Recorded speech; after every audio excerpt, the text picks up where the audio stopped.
Welcome to the name game. Workout number 197 is Big Fish, Little Pond. As many rounds as possible in 15 minutes, complete 3 back squats, 225/155, 30/25 calorie row, 6 back squats, 30/25 calorie row, 9 back squats, 30/25 calorie row, etc. Building by 3 back squats each time, and after each set performing 30/25 calories in a row.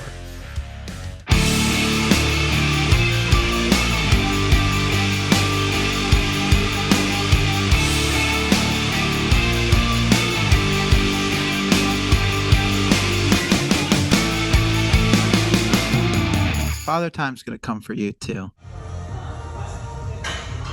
We're off. This is Jake. He's out of the Boston area. Shout out Day. Are you from Boston or are you from just Massachusetts? Or are you somewhere else in the state? Where are you at? I'm it's a city outside of Boston. It's Okay, Worcester. so outside of Boston is still Boston area. Yeah. Ish. I'll give it to you. But it's Ish. just easier to just say Boston. Yeah. I gotta ask. Jake, if you're listening, I apologize. Does he talk funny? No, not noticeably, no. Oh, okay. Yeah. I actually don't know if he's originally from there or not. Okay. That'd be a good question. Dave, for someone who's originally from there, talks surprisingly normal. Yeah, I know. Thankfully, because it's not the It's most the only place appealing. What you wear on your pants are khakis. Yeah. I like how you had it ready. Yeah. So yeah, he's got an interesting setup. He's got a box in Boston that he'll go to sometimes, but that's a little bit of a trip. So he goes to a commercial gym that also has like a functional fitness area in it, which is where he's filming this. So yeah, I mean, back squats out of a rack is not something that you see a lot in MetCons, just because it's not easy implementation for something like the Open, where you're gonna have hopefully 20 people at a shop and an affiliate going through it or something, right? Like, not super practical, but it is fun, effective fitness, and I think it's a little bit of a different take. I wrote this, and yeah, I think there's no reason that something like this couldn't be done in a qualifier or an in-person event.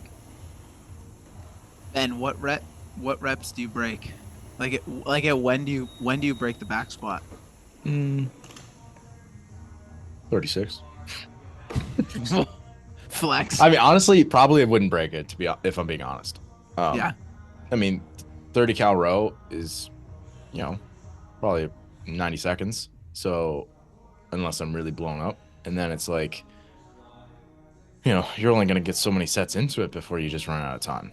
Yeah. If this was 30 minutes, you'd have to play the game of how do I not cripple myself. But with being 15, you can kind of go after it a little bit more, and it starts pretty low rep range. So, yeah, it's mostly a row workout based on how it's written.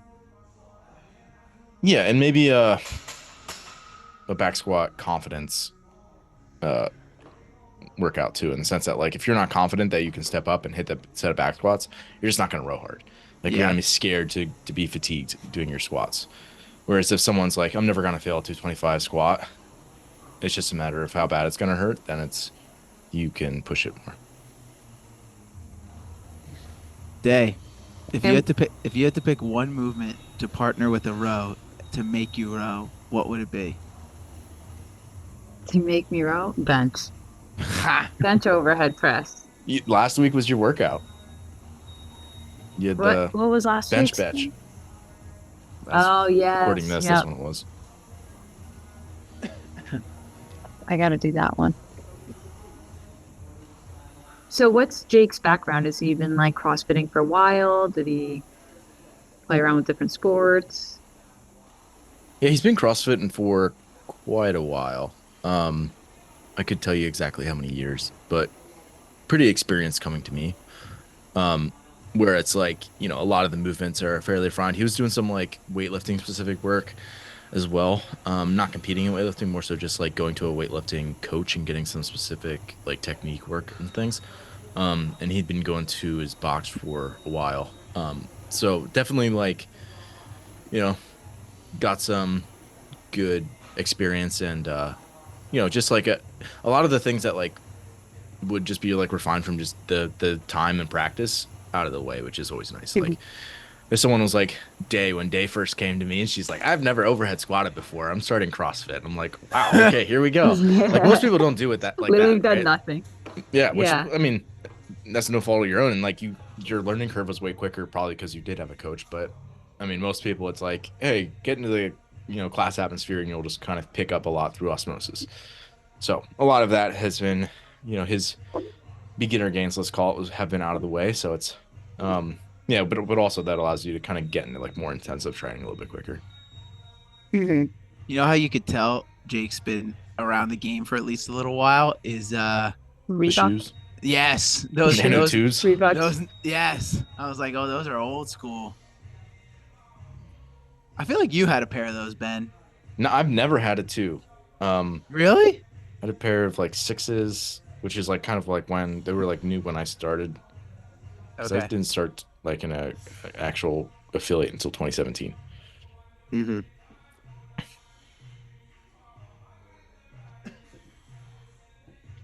I think so we're he all. just Go ahead.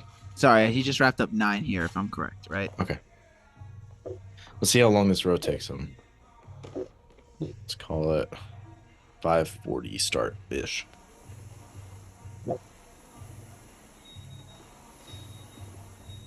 Would this be your standard row pace, 1,200 calories an hour, Chris? Or no, you said 1,300 calories per hour, regardless of what workout it is. I can hold that all day long. I used to be that guy. 13 would be. I mean, that actually might be an appropriate pace for me in this workout. Yeah, I say Because there's 13. build-in transitions. Yeah. Listen, it comes to a head for everyone, Ben. Father Time's gonna come for you too. And I still get stuck sometimes. I look at a workout, I'm like, oh, this is how I'm gonna pace this. And then halfway through, it's like, bro, I can't pace it like that anymore. I'm friggin' dying. Yeah. Every once in a while, I still fall into that. I think there was like an open Yeah. announcement. I forget what year this was, but it was like Neil Maddox, and he was like, obviously, maybe not obviously, people might not know this, but he was an individual games athlete like back in the day, and he was like a masters athlete as they were doing this, and like they interviewed him afterwards, and like 6 times he was talking about father time and how I'm getting older and this and that. I'm like, oh my gosh, dude, like we get it, you're a masters athlete now. Like it was literally ridiculous. It was like, so you could tell he was so self-conscious about it. Yeah. We have a woman at the gym who she does like, she's a little woman, she does weightlifting, but she's been a CrossFit client of us for forever.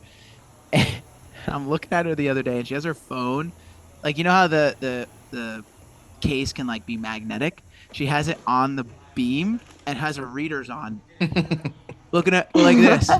And I walk up, I was like, Julie, how can you tell me you're a master's athlete without telling me you're a master's athlete? But you have to put your readers on to look at your program. That's awesome. Old people.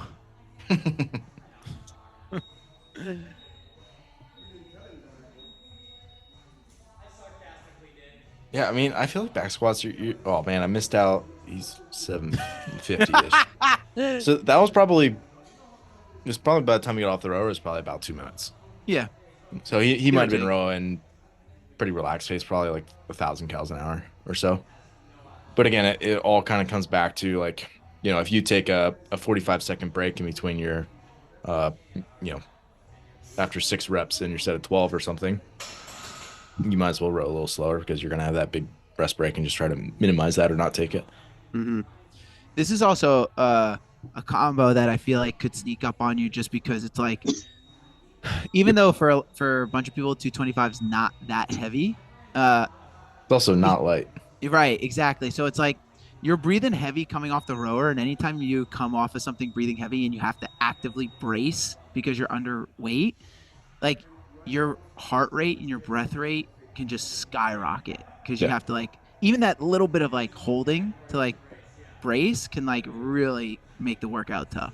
And honestly, besides like, I think obviously row pace is going to matter because it is a lot of rowing. But if you're someone who each time you step or stand the weight up, you go for like 5 seconds in between each one of your reps, and then like and like hold it the whole time versus like someone who can just take like one breath at the top and right back down. Like, one breath as you're coming up out of the bottom of the out of the hole, one breath at the top of the rep. So you take like two per rep. If you can do something like that and keep that through most of the workout, you're just going to get through the reps much quicker and get the weight off of you, Mm, which I wouldn't say you want to rush through the back squats because it is a movement where you can just stand there and let it rest on your body a little bit and you can catch a little bit of like, juice back into your legs, but unlike a front squat, like a front squat, it's like really hard to do that. yeah. Whereas like, and the absolute loads are generally a little bit less with front squat too. Whereas like you're almost better off just cycling it. Whereas like with this, you can probably get away with, a short break at the top of each reps and just not setting the bar back into the rack. Mhm. But at the same time, if you get lazy with your cycle turnover, like rep turnover, then it could very easily, like you could just take double the amount of time to get through your reps in the same rep range that someone else could. These don't need to be tempo squats, folks. Oof.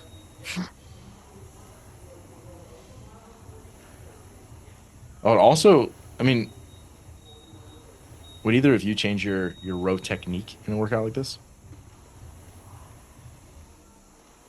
Potentially, depending on how my legs feel. Like that's something where like I feel like that is next level thinking within the sport is like, okay, I remember having a conversation with someone and it's like, yeah, this is good row form, but it's like sometimes you want to save your legs, so I'm gonna pull a lot with my back and my Yep. arms. Not slide much. Yeah. So, or even like I can be decently toesy in a row, and so like I'll start to feel it in my quads more than like my Might hamstrings and my butt. might keep your heels down a little bit more in a row like this. Yeah. So like I would want to be cognizant of really driving the heels down. Yeah. Day. Yeah, I think I would make it more like upper body dominant. And I think I would do the opposite of Chris just because my back squats are, I don't, I'm not a quadsy squatter. So I Hmm. would probably try to go a little bit more toesy on the row so that I can Like your quads aren't gonna blow kind up of from save squatting, my, probably. Yeah. yeah, yeah. Yeah. I don't know. Yeah, I think this one actually might be one where I'd have to get into the workout to know what's gonna be. Because sometimes my back will blow up in a workout. Sometimes, if I'm really moving, Hmm. like maybe my quads blow up on the row. But yeah, it's hard to kind of know. Chris, are you wearing a belt for this workout? We already know Day is, so we don't even have to ask her. Yes. I'm wearing it for the row. I'm wearing it for the squats. You're wearing it tight for the row. Oh, as soon as I run. Day, big safety first woman. She doesn't want to pull anything on that row. Yes, yes. Honestly, nowadays, yeah. Like if I like, what is it, 2024?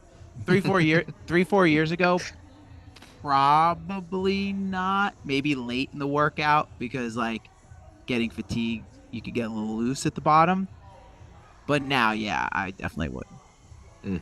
It's not a bad idea, actually. You could, you know, set it off to the side until you're through the round of six back squats or something, and then once you get off the row that before the set of nine or something, just put it on Yeah, because it's one of those things where it's like the because you're gonna reps be are rolling 120 calories or something before that. exactly, and the reps are so small in the beginning where You don't want to depending fiddle on with what, it. yeah, depending on what 225 is relative to your max, if it's 60%, it's like, bro, you really need a belt for 60%? Probably not. But as you get late into the workout, you don't want to like be too tired and then just get loose at the bottom for no reason and have to work extra hard. Yeah. So again, he's got 90 seconds left approximately. So it's like this is a lengthy break between the back squats here, which again, everyone's gonna get to the point where you have a lengthy break of some kind, right? Whether it's just standing up and kind of pausing at the top, or actually putting it in the rack and taking a break, or just like rowing slow. You got to find some way to kind of preserve yourself as you get tired. Just keep in mind that everyone that you are at a similar level to is also dealing with the same thing, and that you gotta stay engaged in the workout and find a way to get a little bit of an edge, even if it's just rushing your rests a little bit, trying to move through your reps a little bit quicker, holding your row pace a little bit faster than you want to. Um, just kind of find the margins. That's as close as I'm going to get to a motivational speech. Do it for the Gipper. Did he give any insight, Ben? I don't know if you remember on like what his biggest limiter was in this workout. Probably not being able to see the clock because he's What? filming it on his phone and they don't have that clock on the wall. So he's like, yeah, I didn't really know how far I was into it until it beeped in my headphones. So he has no clue how, in Jake's defense, he has no clue how far he's into this workout at this point. He's like, man, I'm at 12 minutes and he's running and it beeps in his headphones and he realizes he's done. So that would make it very challenging. I would not like not being able to see a clock. No. Yeah. So all said and done, well done, Jake. Good job, Jake. Thanks for watching today. Be sure to share this workout and take it on with some friends. If you want to learn more about how to optimize your performance for the sport of CrossFit, or if you're interested in hiring one of our coaches, head over to zorfitness.com. And if you enjoyed this video, be sure to subscribe. Best of luck on the workout, and as always, stay the course.